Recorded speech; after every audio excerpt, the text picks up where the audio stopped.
G'day everybody on the Mornington Peninsula. This is a summary of the slideshow that was presented at the AWRI regional workshops on looking at climate for Mornington Peninsula. I'm Graeme Anderson, work with Agriculture Victoria. We have a number of products and we deliver seasonal variability and climate risk sessions right across the state. Now, one of the things we'll talk about is just looking at the last two vintages. Here's the rainfall for 2016 for the whole 12 months, and you can see that there's quite a lot of Australia that was sort of in the decile 10 or decile 8 and 9, and we were sort of average down in this part of the world, but average or wetter over the most of the state, and we'll talk about where all of that moisture came from. The previous year, though, 2015, we had an El Nino in the Pacific, and it does make parts of the country drier. And you can see down in this part of the world was decile 1, which is equivalent of the driest 10% of long-term record, or decile 2 to 3. So we'll talk about those two springs because they're quite different vintages. Also, another little app here you might be interested in, Climate, australianclimate.net.au. This is, you can download the nearest rainfall record longer term and just do certain queries like how's the season going to date. Well, here it is for Mornington. This is from January.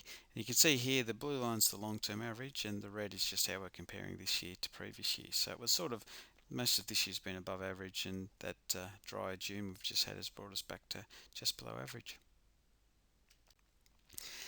We're going to look at long-term rainfall record now. This is Victoria's rainfall from all the weather stations in Victoria back to 1900, and you can see rainfall goes up and down, a lot of variability. Average doesn't happen that often, but you'll also notice in the last 20 years we've had about 4 years above the long-term average and 16 below. So we'll talk about what's going on, what's behind these sort of wetter years and wetter years like last year, and also is there anything going on with this sort of dry pattern.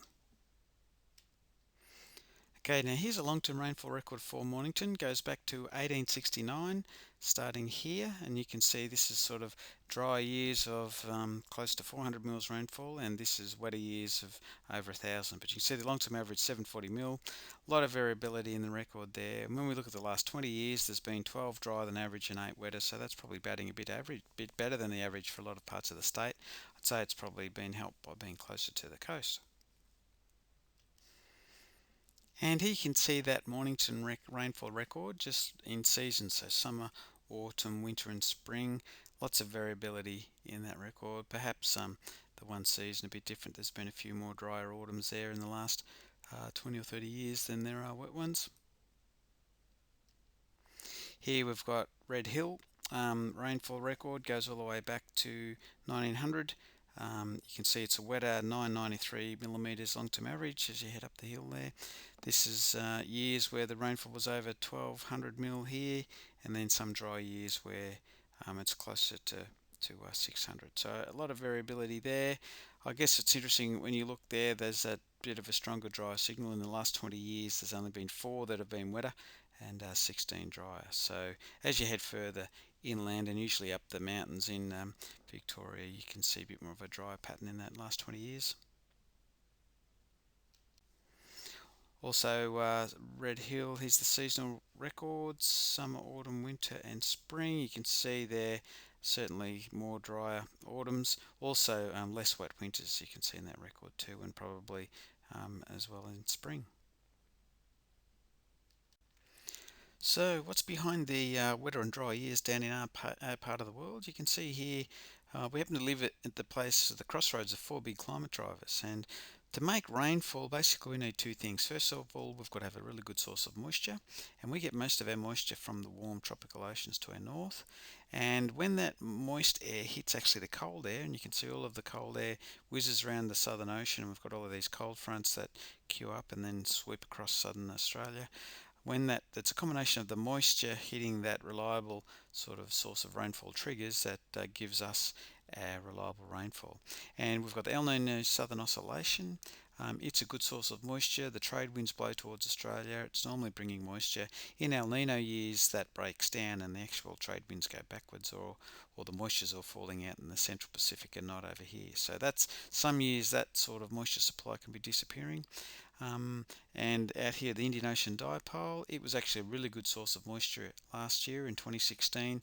Lots of extra moisture up here feeding into northwest cloud bands, and that fed in. And when it hits that colder air down south, then it tends to be average or wetter years. You can see all of these cold fronts off the head around the Southern Ocean. One really important triggers. One thing some farmers note that 30 years ago, if they saw a cold front off the coast of Perth, they'd expect rain 3 days later. And these days, if you see a cold front there, we tend to more often watch it slip to the south. So we'll talk a little bit about what's going on there. One of the things with seasonal forecasting and the difference between wetter and dry years, this is looking at a sea surface temperature anomaly map. So the temperatures along the equator here are always a lot warmer, so that's warm water to swim in, and then it's always cooler down here. But this is an anomaly map, which means it's comparing the temperatures compared to long-term average. So we're going back to a dry pattern here, September 2006. You can see a lot of really extra warm water over here. This sort of colour is where the water might be 1 to 2 degrees warmer than long-term average, and the blue is where water's 1 to 2 degrees cooler than long-term average. So here's a dry pattern because we've got an El Nino happening out here, and we've got this sort of cooler than average water happening to north of Australia. Now all of the extra cloud and moisture, flooding rains and everything would be happening over here, this side of the Pacific when that's going on, and all of the cloud over the warmest part of the ocean there. And when this is happening, then there's a lot less moisture to go to feed into our weather making. So that's a typical dry pattern. Look at the sea surface temperature map here when we say go to a wetter season like the spring of 2010. Okay, here we got October 2010. It's a wetter pattern. We've got a La Nina in the Pacific and cooler water there, and all of this extra warm water. Actually some record warm water that popped up that year, generating heaps of cloud over this part of the world and heaps of moisture that fed into our rainfall patterns that year. So that's really what a lot of seasonal forecasting is about, just trying to work out where's all of that warmest water and all of that extra cloud and moisture. Is it right in our part of the world, or is it somewhere else? And looking at that pattern there, 2010, you can see that was where that warmer water was, but you can see here this is where the cloud anomaly is. So this colour here is where there's been extra cloud, and you can see that we're full of that warmer water there. There's been a lot of extra cloud, and that feeds into our weather patterns and increases the chance of a wetter year when that's happening. And when we look at those dry years like the September 2006, the cooler water is in our part of the world to the north. You can see here this is where there's a lot less cloud around, and again when there's less cloud and moisture coming from up there, there's less moisture to feed into our weather patterns. So when we look at our long-term records and line them all up from driest through to wetter, like we'll do that for those earlier rainfall records, we tend to get a third of the years are drier, a third are wetter, and a third are in the middle. So this is the sort of pattern we normally get. And now what we're going to look at is just have a look at that Red Hill and Mornington record to see if in El Nino and La Nina years, if it's the same pattern or if it skews it. So when we look at Red Hill and we go back through when there's been a previous El Nino events, rather than a third of those years being decile dry, it's more like twice as many. So you can see Eastern Australia tends to be a bit drier in El Nino years, and you can see the fingerprints are definitely there in those, twice the chance of a decile 1 to 3 spring at Red Hill, and this is for the August to November. When there's extra moisture coming from the La Nina, then you can see there's more than half of those are decile 8 to 10 at Red Hill. So you can still get a dry La Nina, and likewise you can still get the occasional wet El Nino, but it certainly does change the odds, and that's part of what's behind seasonal forecasting. The Indian Ocean Dipole, when it's drier, affects a reasonable part of Australia, and you can see there that signature. Rather than a third of the years being dry at Red Hill, it's more like half of them when it's in the Indian Ocean Dipole's in dry phase. And then like last year when it's in its wetter phase, and the IOD, quite a strong driver for wetter or average years in this part of the world. So you can see that shows up there at Red Hill as well. We've got the same thing. Here's that Mornington record. You can see in El Nino years really increases the chance of drier. and La Nina years increases in the chance of wetter or average, and the IOD, when it's like last year, increase the chance of wetter or average too. And here's the sea surface temperature pattern for where we are in July this year. And so it's interesting that there's been some early discussions about whether an El Nino would develop out here, but it hasn't yet. And basically, right along the whole equator, it's all warm. So there's no really strong El Nino or driver there happening at the minute. But you'd largely say that there is plenty of ocean there that's still a good moisture source for potential rainfall this year.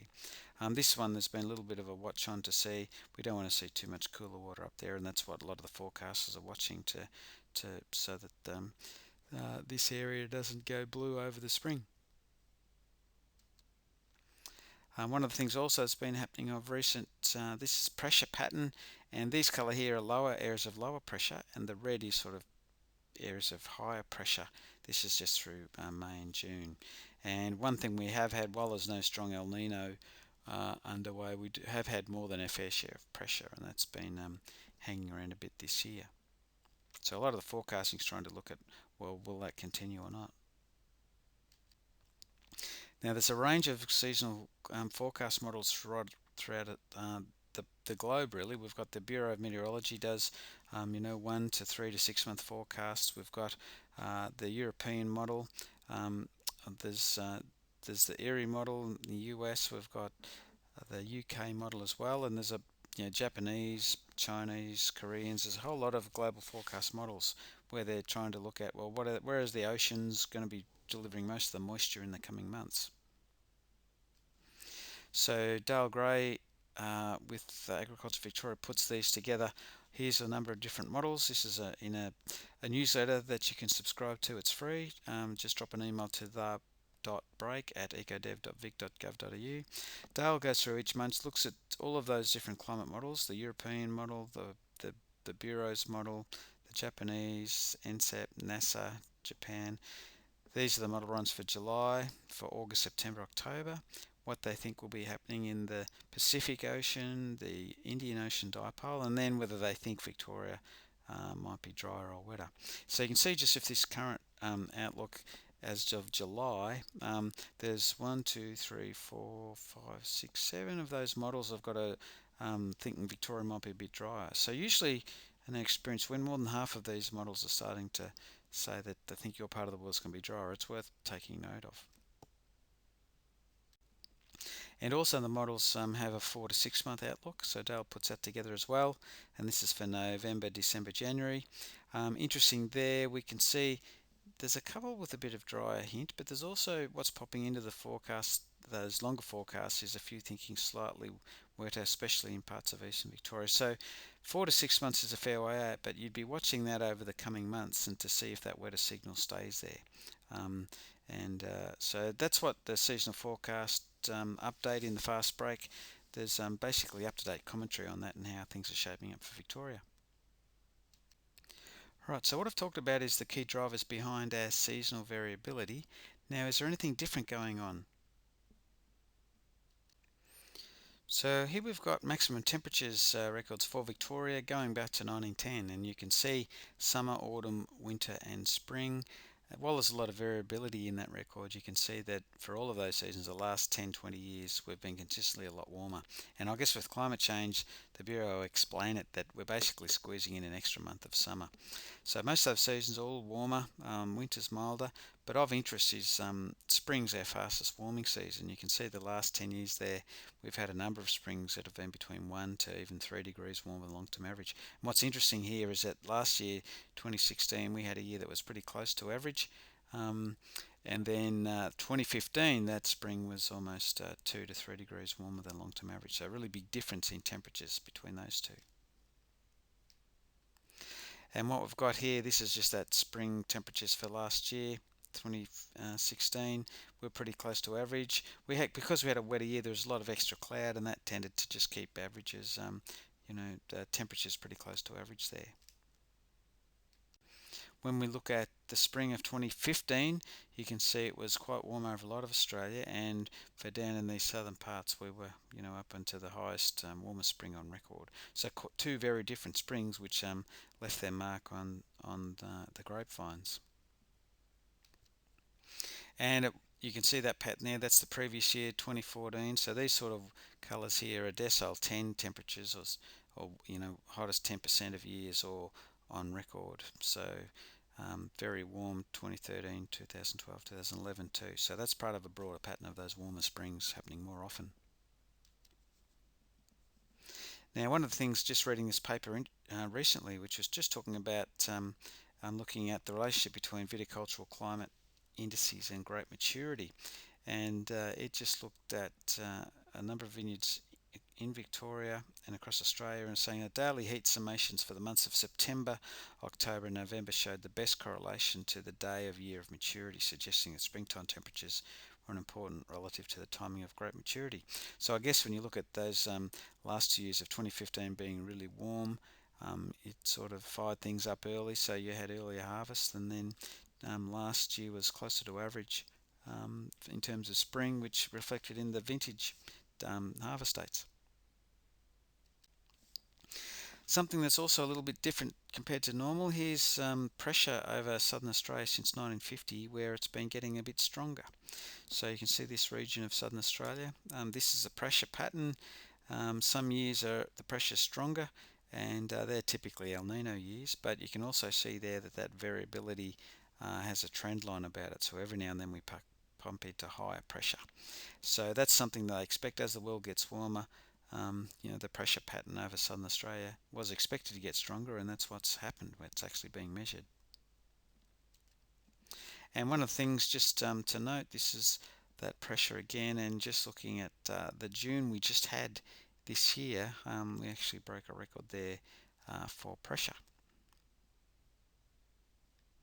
And that's June rainfall for 2017, and you can see some southern areas of Australia that had either decile 1 or lowest on record. So that sort of, when the pressure's higher, it tends to be not very helpful for rainfall, squeezes more weather to our south. Also, what happens when we get high pressure? Well, we can get warmer daytime temperatures, and so the vine's wanting to fire up earlier. When we get high pressure, really clear night skies and dry air over us, that can be really conducive to frosts, which we've noticed this year too. But also one of the things, while daytime temperatures have been going up, the incidence of spring frosts, and these sort of blue colours here, is just showing that